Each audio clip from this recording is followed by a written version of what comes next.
Good morning students. अब हम लोग गुड सीईटी 2019 के पेपर में से चैप्टर 1 रिलेशंस एंड फंक्शंस के जितने भी क्वेश्चन पूछे हैं वो सारे सॉल्व करने वाले हैं।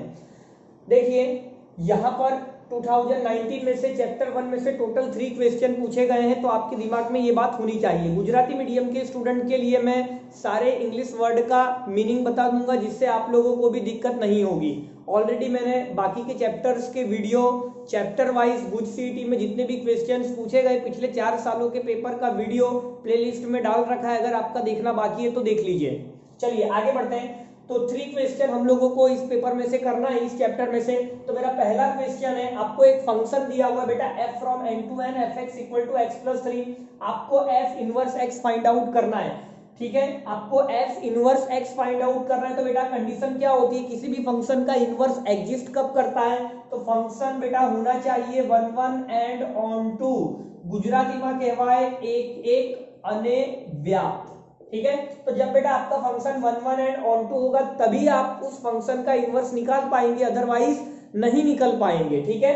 तो देखिए अगर आप यहां पर ध्यान से देखेंगे, आपका जो डोमेन है सेट ऑफ नेचुरल नंबर्स, अगर मैं 1 डालता हूं, आप जानते हो नेचुरल नंबर की शुरुआत 1 से होती है, तो f ऑफ 1 बेटा मुझे 4 मिल रहा है, f ऑफ 2 मुझे 5 मिलेगा एंड सो ऑन। तो कहने का मतलब कोडोमेन बेटा n दिया है, फंक्शन जो है वो आपका 1 1 तो हो जाएगा, इसमें कोई दिक्कत नहीं है। लेकिन ये आपका फंक्शन ऑन टू, गुजराती में व्याप्त, ये नहीं हो पाएगा।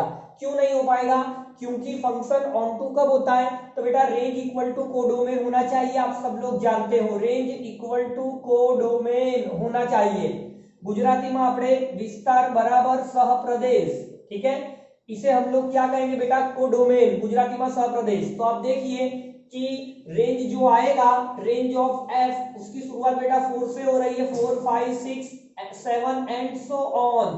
तो बेटा not equal to n, codomain के इक्वल नहीं है, फंक्शन ऑन टू नहीं है, इसका मतलब इनवर्स डज नॉट एग्जिस्ट। तो अगर मैं ऑप्शन देखूं तो बेटा ऑप्शन बी दिया है, f inverse does not exist. Gujarati में f इनवर्स નું अस्तित्व નથી। चलिए अब हम लोग सेकंड क्वेश्चन देख लेते क्या दिया है।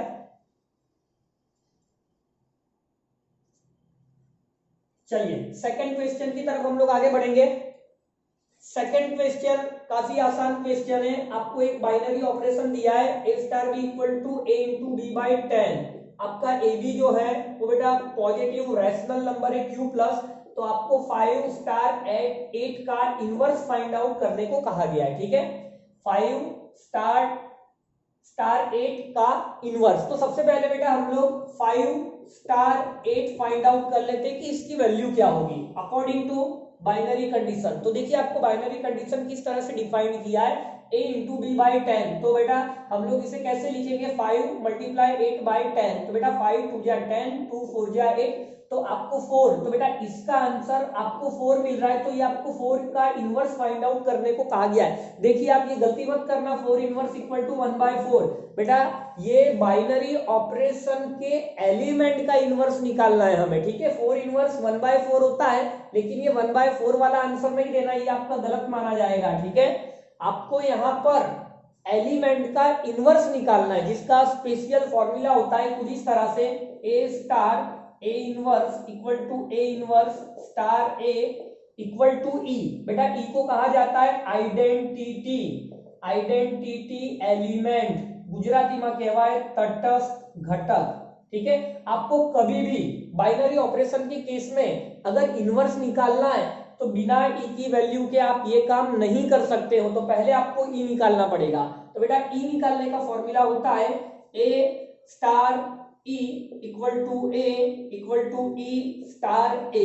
फिलहाल आपका बाइनरी ऑपरेशन जो है वो a इंटू बी बाई 10 का है, तो आप इस इक्वेशन का यूज करो या इस इक्वेशन का यूज करो, दोनों से e की वैल्यू सेम मिलेगी, कोई दिक्कत नहीं है, ठीक है। तो देखिए मैं ऑपरेशन लगा रहा हूं, a और e का multiplication divide by 10 equal to a। बेटा a कैंसल, तो e मिल गया मुझे 10, ओके। e आपको 10 मिल गया। अब मुझे 4 का इनवर्स चाहिए, तो मैं a के प्लेस पर 4 डालूंगा, तो 4 स्टार 4 इनवर्स इक्वल टू क्या है बेटा e, और e क्या मिला है 10। अब आप इनमें ऑपरेशन लगाइए, मल्टीप्लाई डिवाइड बाय 10, तो 4 into 4 inverse by 10 equal to 10। बेटा 10 का 10 से मल्टीप्लीकेशन करेंगे तो 100 होगा, 4 को 100 से काटेंगे तो 25 होगा। तो कहने का मतलब 4 का जो इनवर्स है 25 है, तो बेटा यहाँ पर आंसर आएगा 25। अगर मैं ऑप्शन देखूं तो डी वाला मैच कर रहा है, डी ऑप्शन में 25 दिया हुआ है। ठीक है, चलिए अब हम आगे बढ़ेंगे नेक्स्ट क्वेश्चन की तरफ। नेक्स्ट क्वेश्चन जो है वो आपका लास्ट क्वेश्चन है। ठीक है, 3 क्वेश्चन आपको इस चैप्टर में से पूछे गए थे। काफी आसान क्वेश्चन है बेटा, काफी आसान। देखिए आपको एक फंक्शन देके रखा है f from r to r fx is equal to x square plus 3x plus 4। तो आपको आंसर देना है। ऑप्शन ए आपको क्या दिया है, एक एक अनेव्याप्त। देखिए इंग्लिश में हम लोग इसे कहेंगे 1 1 और ये ऑन टू। ठीक है, तो पहला ऑप्शन बेटा 1 1 एंड ऑन टू।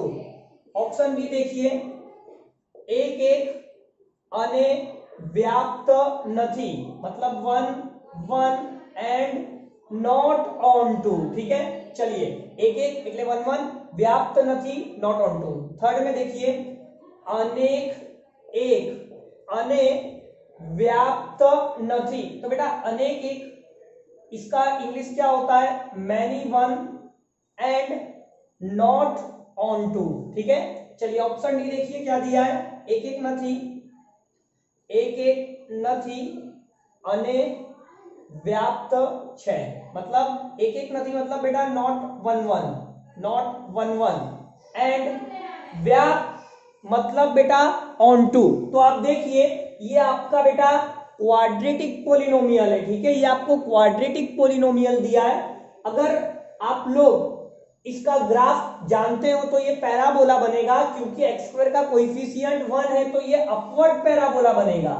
ये क्या बनेगा बेटा, अपवर्ड पैराबोला बनने वाला है। ठीक है, तो यहां से आपको ये बात पता चल गया कि ग्राफ पैराबोला है और अपवर्ड पैराबोला है। अब देखिए अगर मैं इसके रूट की बात करूं कि ये जो फंक्शन है वो आपका 0 कब होता है, तो बेटा ये वैल्यू कभी भी 0 नहीं होगी, क्योंकि इसका जो डिस्क्रिमिनेंट है गुजराती में विवेचक d equal to B square minus 4ac वो आपको नेगेटिव मिलेगा। 3 का स्क्वायर 9, 4 4 जा 16, 4a1 है, c4 है, तो ये आपको 16 लेस देन 0, मतलब ग्राफ जो है वो बेटा x एक्सिस को कट नहीं करने वाला है। तो इसका ग्राफ कुछ इस तरह से मैं रैंडमली बना रहा हूं, x एक्सिस के ऊपर होगा। तो इसका मतलब ये होगा कि y की वैल्यू कभी भी नेगेटिव नहीं होगी, f ऑफ x कभी भी नेगेटिव नहीं होगा। तो इसका मतलब range not equal to codomain होगा, तो इसका मतलब फंक्शन ऑन टू नहीं होगा। तो देखिए यहां पर तो ऑन टू है तो ये ऑप्शन बिल्कुल नहीं हो सकता, यहां पर ऑन टू है तो ये ऑप्शन बिल्कुल नहीं हो सकता। ठीक है, अब हमें चेक करना है। देखिए नॉट ऑन टू वाले 2 ऑप्शन है तो इनमें से कोई एक आंसर होगा। अब हम लोग चेक करते हैं कि 1 1 है या मैनी 1। तो देखिए इन दोनों में से आप x को कॉमन निकाल लीजिए, तो यहां से आपको x into x plus 3 plus 4, अब मैं अगर 0 डालता हूं तो बेटा 4 मिलेगा, मैं अगर माइनस 3 डालता हूं फिर भी 4 मिलेगा, तो बेटा मैनी टू 1 हो गया। ठीक है, many 1 and not onto, option C. तो यहां पर ऑप्शन सी मेरा राइट आंसर होगा। ठीक है, तो यहां पर हम लोगों ने चैप्टर 1 के जितने भी क्वेश्चंस थे 2019 गुज सिटी में सारे सॉल्व कर लिए। ठीक है, आप वीडियो अच्छा लगा हो तो लाइक जरूर करना, चैनल सब्सक्राइब करना बाकी है तो पहले वो कर लीजिए, ताकि जैसे ही मैं न्यू वीडियो अपलोड करूं आप तक मिल जाए। बाय।